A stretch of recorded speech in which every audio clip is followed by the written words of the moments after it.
콩자루 교회 대 매주 교회라는 제목으로 하나님 말씀을 나누겠습니다. 콩자루 교회 대 매주 교회. 사랑하는 여러분, 예수님의 비전은 작지 않았습니다. 예수님이 갖고 계신 비전은 원대하고 컸습니다. 예수님이 마태복음에서 마지막에 남겨놓으신 말씀 속에 담겨 있죠. 마태복음 28장을 한번 좀 읽어볼까요? 시작. 그러므로 너희는 가서 모든 민족을 제자로 삼아 아버지와 아들과 성령의 이름으로 세례를 베풀고 내가 너희에게 분부한 모든 것을 가르쳐 지키게 하라. 볼지어다 내가 세상 끝날까지 너희와 항상 함께 있으리라 하시니라. 아멘. 예수님의 이 복음이 어디에게까지 전파되기를 원하신다 말씀하십니까? 모든 민족에게. 19절 보여주십시오. 모든 민족을 제자로 삼아라. 분부한 모든 것을 지킬 때까지 가르쳐라. 예수님은 이 복음이 민족 종교로서 이 지역에만 머물기를 원치 않으셨습니다. All nations, 모든 민족들에게, 모든 종족들에게까지 이 하나님의 복음이 전파되길 원하셨어요. 그러니까 예수님이 갖고 있는 이 비전이라는 건 유대교 정도로만 머물 수 없습니다. 지역 종교, 민족 종교 될 수 없습니다. 여러분 아시는 것처럼 당시는 신대륙이 발견되기도 전입니다. 고대인들의 세계관은 지구가 둥글다고 몰랐기 때문에 계속해서 배를 타고 나가다 보면 어느 순간 사각 지각판 끝이 나타나서 땅 낭떠러지로 떨어질 거라고 생각을 했습니다. 예수님은 그렇게 아직 세상을 알지 못하는 저들에게도 뭐라 말씀하셨냐? 모든 종족에게 가서 이 복음을 전하고 그들을 제자 삼아야 된다. 그러니까 예수님의 품고 있던 비전은 굉장히 원대했다는 것입니다. 그런데 전 세계를 복음화시키고자 했던 예수님의 비전의 크기와는 사뭇 다르게 그분의 실제 사역과 모습은 굉장히 무리와 규모가 크지 않고 소수 집중의 사역을 하셨다라는 것입니다. 다시 말해서 세계 선교를 하시려면 조금이라도 더 많은 사람을 모아야 되지 않습니까? 얘들아, 이번에 집회는 몇 명 모였냐? 인원이 그거밖에 안 되냐? 좀 더 마케팅하고 전단지 돌려서 더 많은 사람 불러와라. 이렇게 얘기하지 않으셨다는 거예요. 물론 예수님은 무리를 대상으로 설교 사역, 복음 전파했습니다. 무리들 앞에서 기적도 일으키셨습니다. 하지만 그 복음서의 예수님의 실제의 행동들을 잘 보시면요, 그분은 소수에 집중하셨습니다. 다시 말하면 그분 사역의 3년의 공생의 시간의 대부분을 무리와 함께 보내지 않으시고 군중들과 보내지 않으시고 12명의 소그룹 제자들과 보내기를 집중하시고 기뻐하셨다라는 겁니다. 자, 실제 그 내용들을 좀 몇 가지 보고자 합니다. 누가복음 9장을 좀 보여주실까요? 자, 예수께서 따로 기도하실 때에 제자들이 주와 함께 있더니 물어 이르시되 무리가 나를 누구라고 하느냐. 예수님이 그 사람들의 여론을 듣고 싶은 거죠. 사람들은 날 뭐라고 하냐?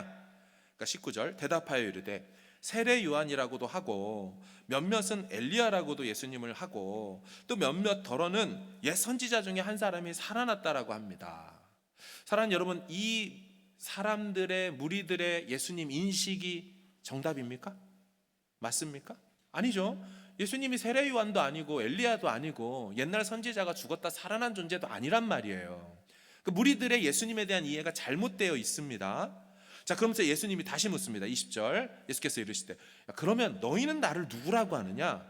베드로가 대답하여 이르되 하나님의 그리스도십니다. 여러분, 이 대답은 정답이죠. 마태복음에는 주는 그리스도시요 살아계신 하나님의 아들이라고 정확하게 대답을 했습니다. 여러분, 그렇다면 어떻게 예수님이 그 다음 말씀을 하셔야 돼요? 얘들아, 니들이 알고 있는 대로 저 무리들한테 내가 누군지 똑바로 얘기해 줘라 라고 해야 되는데 무리가 예수님을 아는 것이 오류가 있음에도 내버려 두셔요. 제자들만 예수님이 누군지를 잘 알고 있어도 그냥 그걸로 족한 것처럼 무리들이 잘못 알고 있는데 그걸 교정시키라고 말해주질 않습니다. 나아가 21절 경고하사 이 말을, 지금부터 하는 말을 아무에게도 이르지 말라 명하시고. 무슨 말입니까? 니네들만 알고 있어라는 거예요. 무리들한테는 얘기해 주지 말고 제자인 너희들만 이거 알고 있어라 하면 22절 이르시되 인자가 많은 고난을 받고 장로들과 대제사장들과 서기관들에게 버림받아 죽임당하고 제3일에 살아나야 할 것이다. 여러분, 이 22절의 내용은 예수님이 오신 목적 아닙니까? 이 땅에 오신 제일 핵심 사역의 요약판 아닌가요? 예수님께서 고난당하고 버림당하고 죽임당해서 하지만 3일 만에 다시 부활함으로 우리 죄 문제를 해결하는 거, 굉장히 중요한 얘기죠. 이른바 신학적으로는 메시아닉 시크릿이라고 합니다. 메시아의 비밀이에요. 근데 그 내용을 아무한테도 얘기하면 안 돼. 너희들만 알고 있어. 벌써 예수님은 무리를 대하는 방식과 당신의 제자인 소그룹들을 대하는 방식이 다르다는 거예요. 확실히 특별히 이들을 대하는 게 틀림없습니다. 자, 그런가 하면 마태복음 20장을 한번 볼까요? 한번 읽어보겠습니다. 시작.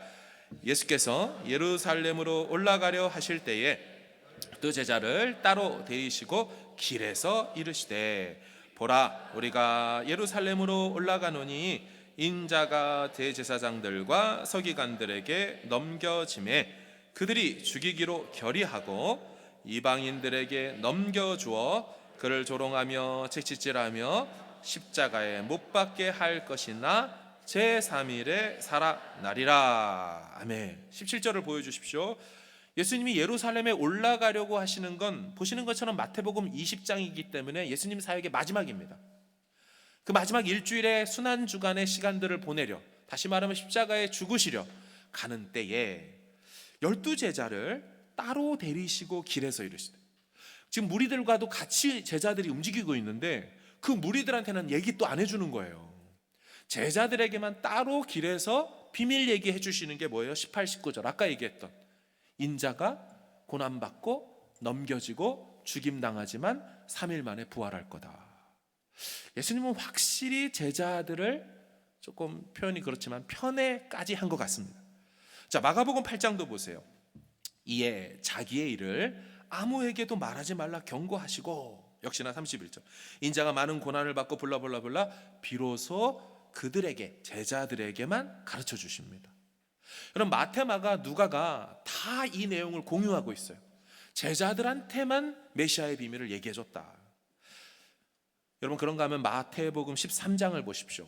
이 본문을 보면 예수님이 확실히 무리보다 소수 제자들한테 집중하셨다는 걸 알 수가 있어요.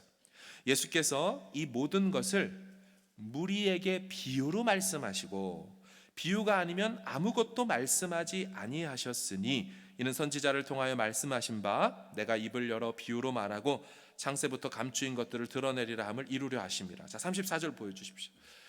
예수님이 모든 것을 무리들한테 비유로 얘기를 합니다. 여러분, 비유로 얘기한다는 얘기는 알쏭달쏭하다는 얘기입니다.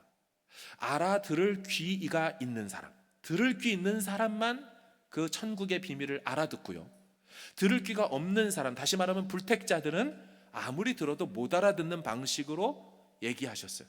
그러니까 무리들한테는 비유로 말씀을 하셨거든요. 자, 그런데 이러고 나서 36절을 보십시오.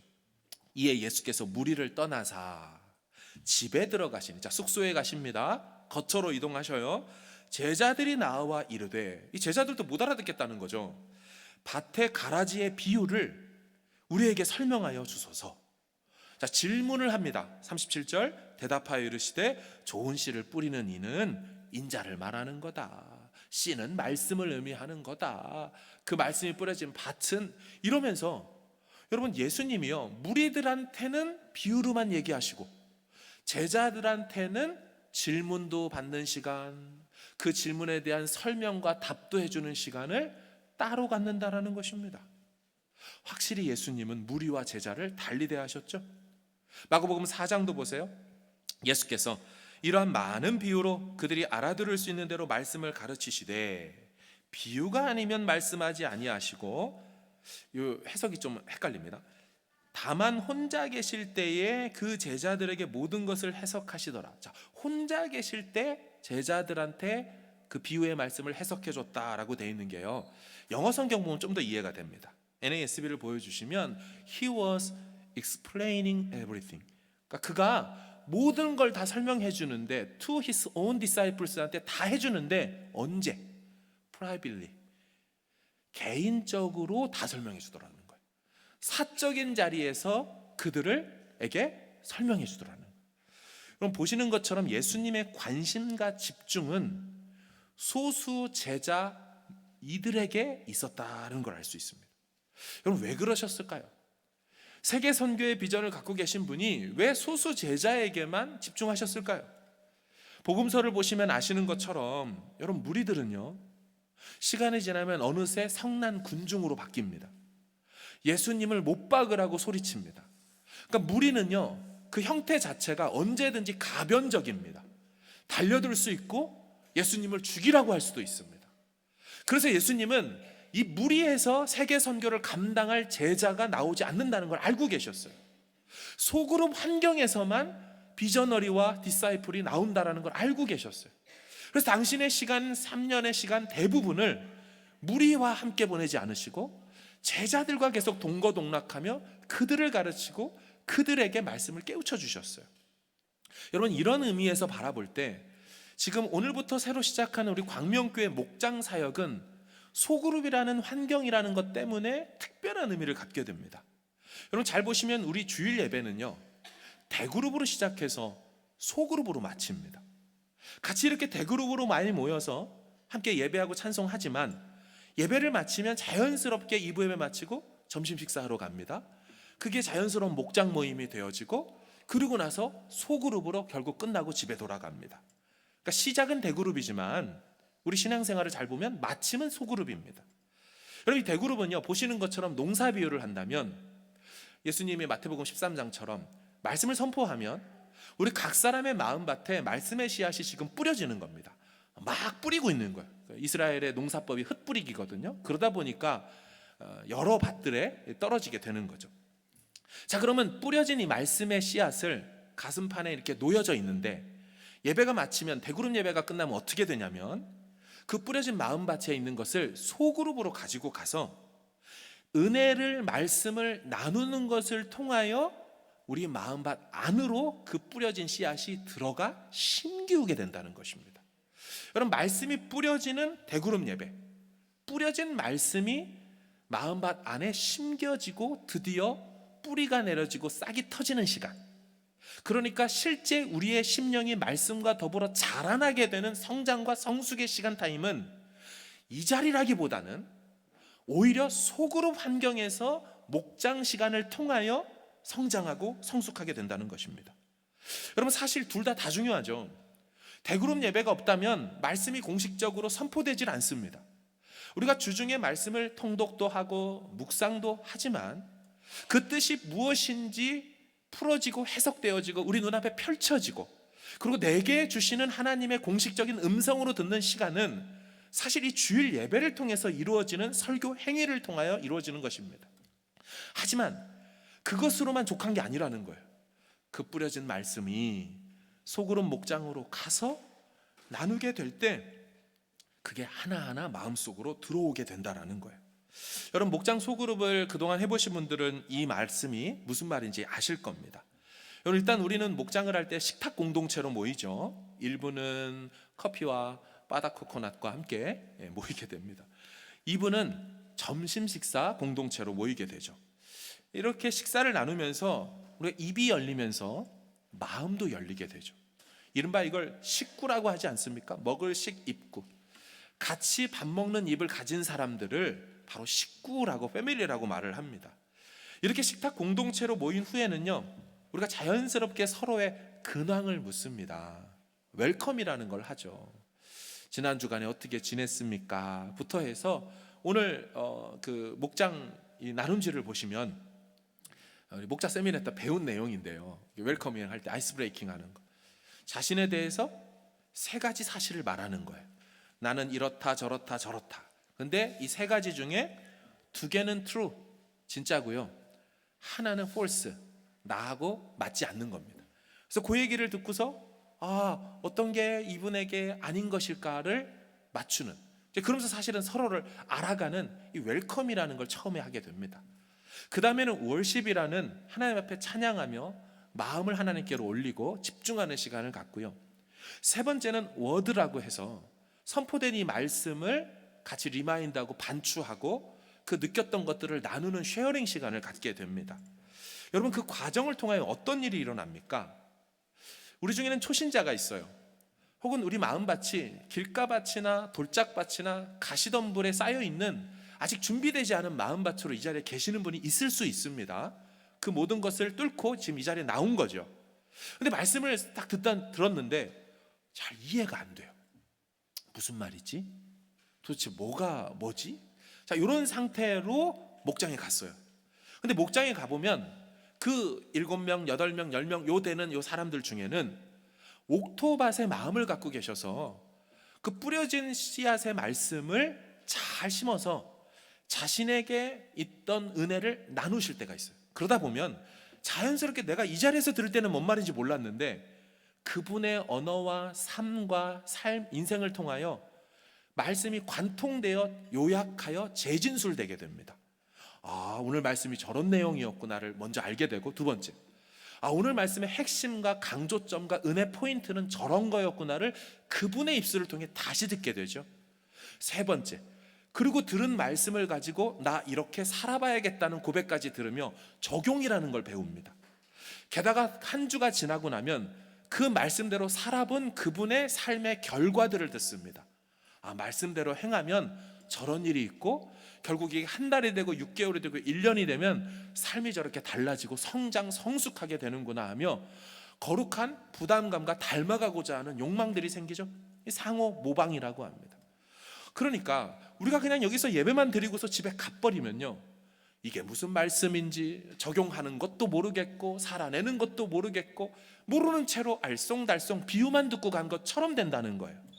하지만 목장으로 들어가서 이야기를 1명, 2명 가정마다 이야기를 듣다 보면 그 똑같은 원리되는 말씀이 각자의 삶의 정황 속에서 달리 이해되고 달리 적용되고 달리 해석되고 달리 도전되면서 이렇게 말씀과 더불어 사는구나, 이게 말씀과 동행하는 삶이구나, 그것을 배우는 자리, 바로 그것이 우리의 목장이 되는 줄로 믿습니다. 사랑하는 여러분, 그래서 목장이 중요한 것입니다. 목장에서 실제 성숙과 성장이 일어난다라는 것입니다. 여러분, 우리가 하고 있는 이 목장의 시스템은요, 굉장히 어떤 사람이 고안해내서 이렇게 하면 잘 될 거야 라고 해서 만든 것이 아닙니다. 그 기원을 좀 보면요, 우리 목장 이 시스템과 대그룹과 소그룹 예배의 포맷은 초대교회에 있었던 모습이고요, 나아가 예수님과 제자들이 했던 모습입니다. 자, 오늘 본문인 2장 42절을 한번 읽어보겠습니다. 시작. 그들이 서로 교제하고 떡을 떼며 오로지 기도하기를 힘쓰니라. 아멘. 자, 원래는 예수님이 제자들과 보냈던 모습이거든요.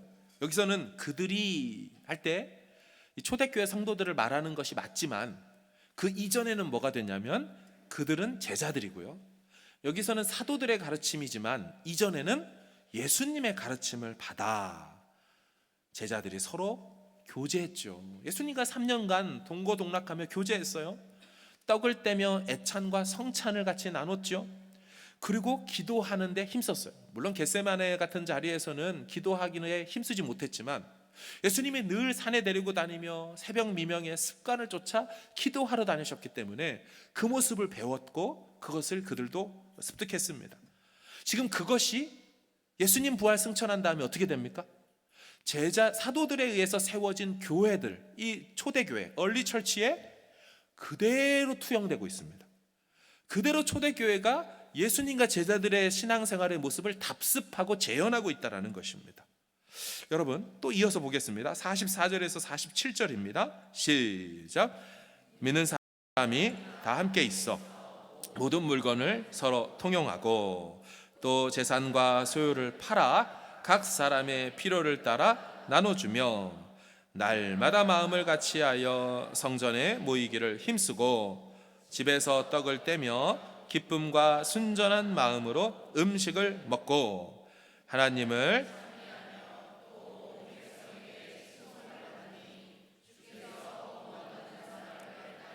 더하게 하시니라. 아멘. 자, 44절을 보시면 믿는 사람들이 다 함께 있다. 신자들이 모여 있습니다. 45절. 각 사람의 필요를 채워주고 나눠주고 서로가 서로의 부족한 부분을 공급해주는 신자의 무리죠. 자, 근데 신자의 무리가 어떤 형태로 모였는지는 46절에 가면 나옵니다. 1번이라고 넘버링했습니다. 날마다 마음을 같이하여 성전에 모이기를 힘썼다. 이 말은 대그룹 형태를 말하는 겁니다. 우리 사도행전에서 본 것처럼 솔로몬의 행각에 수많은 사람들이 모였고 그때 3,000명씩 돌아오는 역사가 일어났던 건 그죠? 이 대그룹에서 있었던 일을 말하는 겁니다.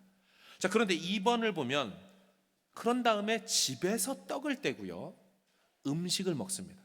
여러분, 그 수많은 숫자가 한 집으로 모일 수가 없죠. 당연히 대그룹으로 모인 다음에 그들이 흩어져 소그룹 단위로 각 가정에서 모였다라는 것을 알 수가 있습니다. 바로 지금 이 초대교회 신앙생활의 형태가 오늘날 우리가 지금 하고 있는 것으로, 물론 우리는 주중에 가정에서 모이지는 않지만 예배를 마치고 소그룹 단위로 모이고 있는 것으로 하고 있는 것입니다. 여러분, 이미 예수님도 어떻게 하셨어요? 대그룹으로 무리와 군중을 향하여서 비유로 말씀하시는 대그룹 집회를 하셨고요. 끝난 다음에 뭐 하셨어요? 집으로 가서 제자들과 소그룹을 또 하셨습니다. 그러니까 예수님과 제자들의 모습이 초대교회의 모습이요 2000년이 지난 오늘날 교회들의 모습으로 되어 있는 것, 그것을 우리는 목장 소그룹 사역이라고 말하는 것입니다. 여러분, 그런가 하면요 사도 바울이 세우는 바울의 교회 공동체 모습도 이와 같았습니다. 고린도서 3장 16절 읽겠습니다. 시작. 그리스도의 말씀이 너희 속에 풍성히 거하여 모든 지혜로 피차 가르치며 권면하고 시와 찬송과 신령한 노래를 부르며 감사한 마음으로 하나님을 찬양하고. 아멘. 시와 찬송, 옛날 성경에 찬미라고 되어 있죠. 시와 찬송과 신령한 영적인 노래를 부른다, 하나님을 찬양한다. 여러분, 이것은 대그룹에서 이어질 수도 있고 또한 소그룹에서도 이어질 수가 있어요. 정확히 이거 가지고는 형태가 어떻는지를 딱 단정할 수는 없지만 그 앞에 있는 걸 보세요. 그리스도의 말씀이 우리 안에 풍성히 거하여 모든 지혜를 가지고 뭐합니까? 피차 가르치고 권면. 피차란 얘기는 원어나도 서로가 서로에게 가르쳐주고 서로가 서로에게 그 말씀으로 권면하는 일은 대그룹 형태에서 가능합니까? 베드로가 설교하고 있는 중에 그렇게 얘기할 수 있습니까? 아니죠. 무슨 말입니까?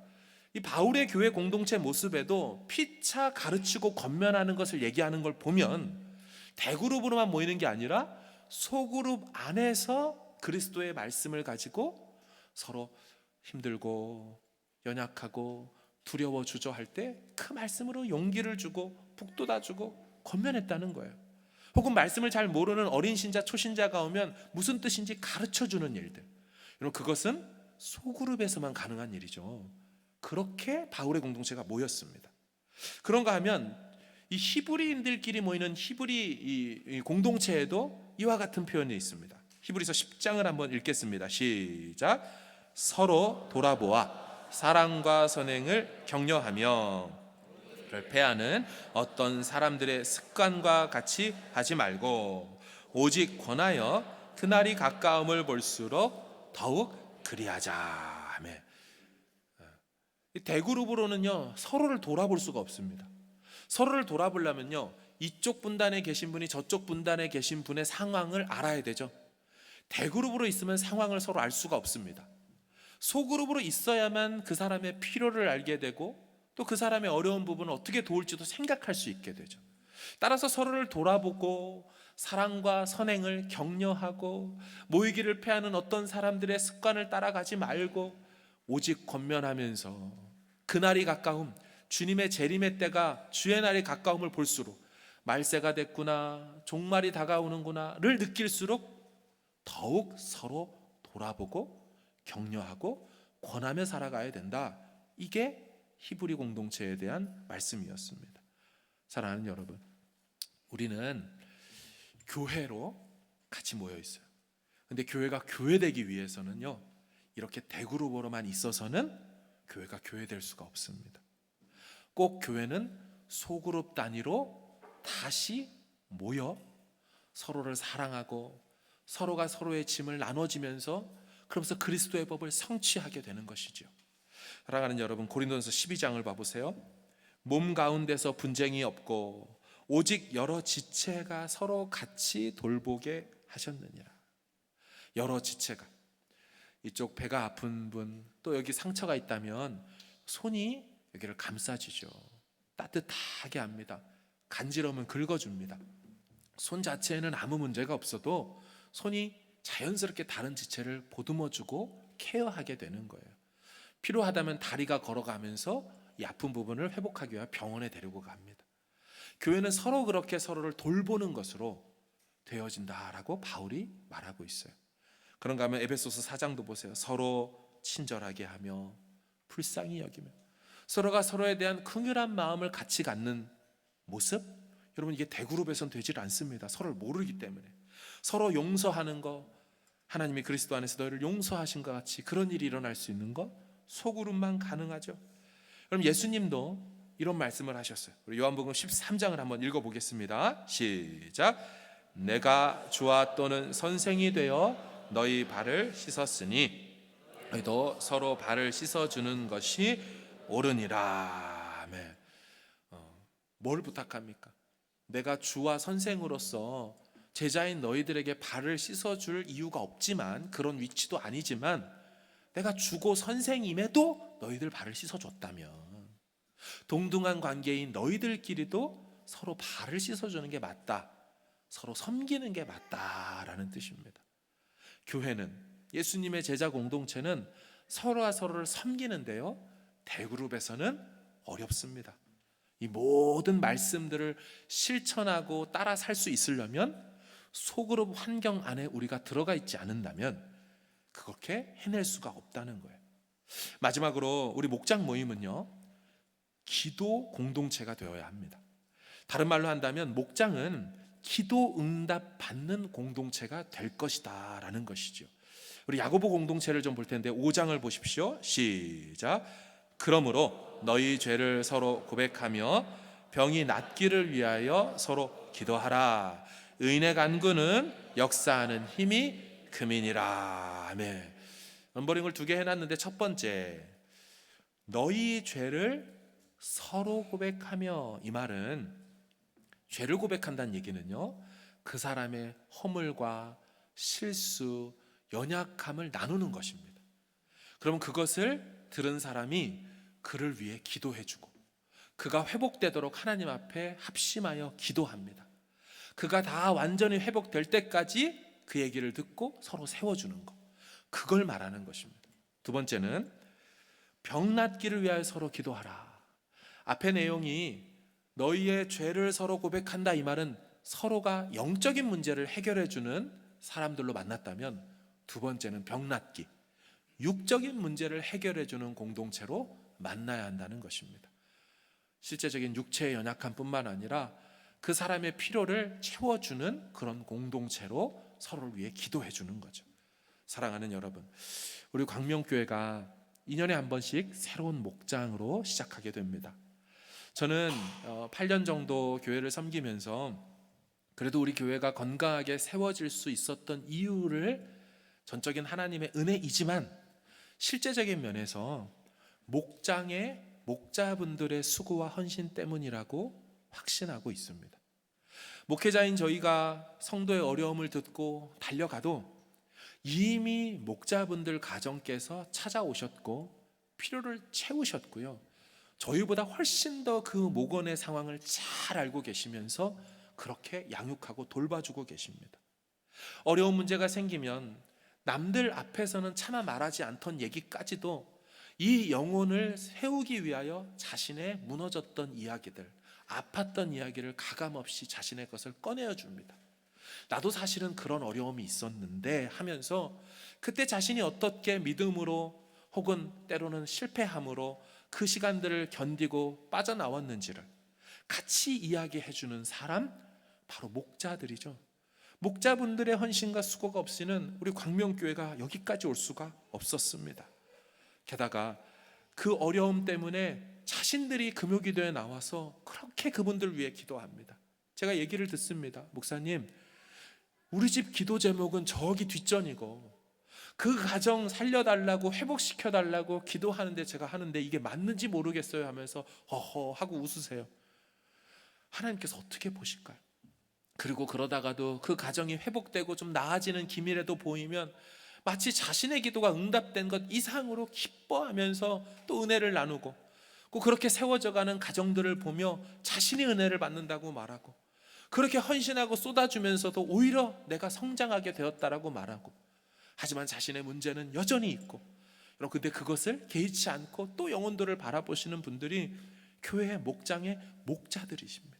사랑하는 여러분, 새로운 목장을 시작할 때 여러분과 함께하는 그 목자분들을 귀히 여겨주시길 바라요. 성경에는요, 이런 자들은 너희가 알아주라 라고 돼 있어요. 사람이기 때문에 알아주어야 합니다. 그냥 알겠지라고 하면 안 돼요.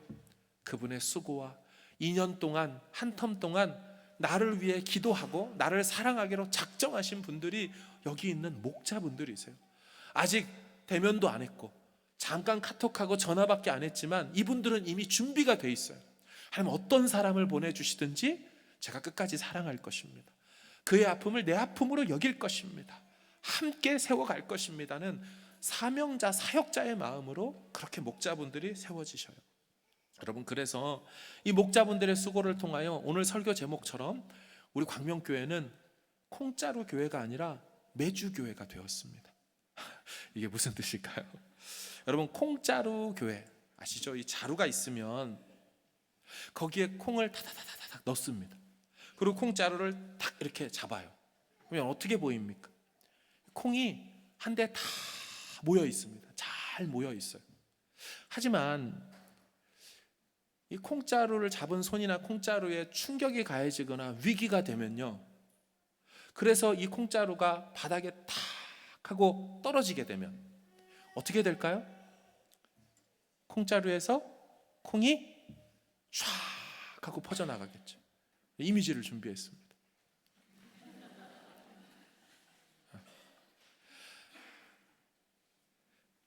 콩이 한 대 콩자루 안에 잘 모여져 있는 모습, 오늘날의 대형교회 혹은 형태가 꼭 대형이 아니더라도 교회의 모습이 다 모여 있어요. 하지만 교회가 위기가 생기고 문제가 생겼을 때는 어느 순간 다 흩어져 버립니다. 혹은 예배는 다 같이 드렸지만 예배 끝나고 다 집으로 흩어져 버립니다. 서로가 서로 사이에 연결됨이 없습니다. 서로의 필요에 대해서 관심이 없고 채워주지도 않습니다. 이게 콩자루 교회의 모습이죠.